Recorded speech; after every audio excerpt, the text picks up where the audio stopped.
ডিব্ৰুগড় ৩৭ নং ৰাষ্ট্ৰীয় ঘাইপথত প্ৰতিবাদ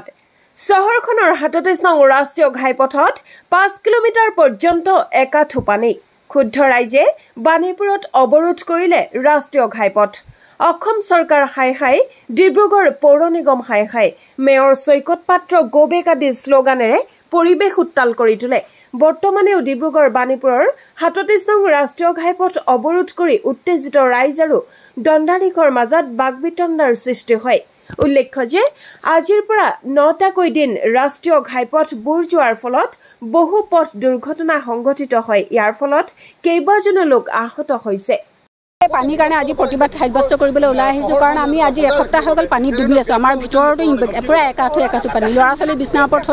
থ'বলগীয়া হৈছে আমি ভাত পানী খাবলৈ পোৱা নাই আমি কিমান কষ্টত আছোঁ আৰু আমাৰ মেইন অহা যোৱা ৰাস্তাটোত আৰু পানী মটৰচাইকেল ওলাব নোৱাৰে বজাৰ হাট কৰিব পৰা নাই কিমান কষ্ট আছে প্ৰশাসনে একো খবৰেই লোৱা নাই আমাৰ ৰেস্কিউ টিম নাই NDRF আমি দেখা নাইকিয়া অহা যোৱা যাত্ৰা কৰিবলৈ কিমান বিপদসংকুল অৱস্থা হৈ আছে আৰু তেওঁলোকে যে অভাৰব্ৰিজ বনাওঁতে এই ডাঙৰ ডাঙৰ আমাৰ যিকেইটা নলা নৰ্দমা আছিলে যিকেইটা পানী নিষ্কাশন হয় সেই ড্ৰেইনকেইটা যে বন্ধ কৰিলে তেওঁলোকৰ ওচৰতো ডাঙৰ ডাঙৰ ইঞ্জিনিয়াৰ্ছ আছিলে এটা পৰিকল্পনা আছিলে উইদাউট পৰিকল্পনা তেওঁলোকে ড্ৰেইনকেইটা কিয় বন্ধ কৰি দিলে যিটো কাৰণে পানীটো নিষ্কাশন হ'ব পৰা কোনো ঠাই নাই আমি মিনিষ্টাৰলৈকেও জনাই আছোঁ যে আপোনালোকে এই কথাখিনি চাওক আজি 7 দিন হ'ল 7 দিনত আপোনাৰ 7 দিন হৈ গ'ল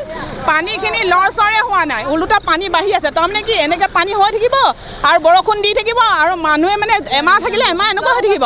এইটোৱে আপোনাৰ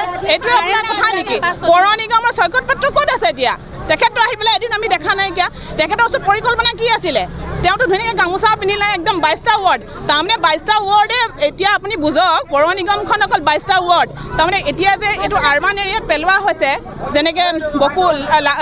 আমাৰ কি কয় বাণীপুৰ তাৰপিছত বঙালগাঁও তাৰমানে সেইখিনি পৌৰ নিগমৰ এলেকাত নপৰে নেকি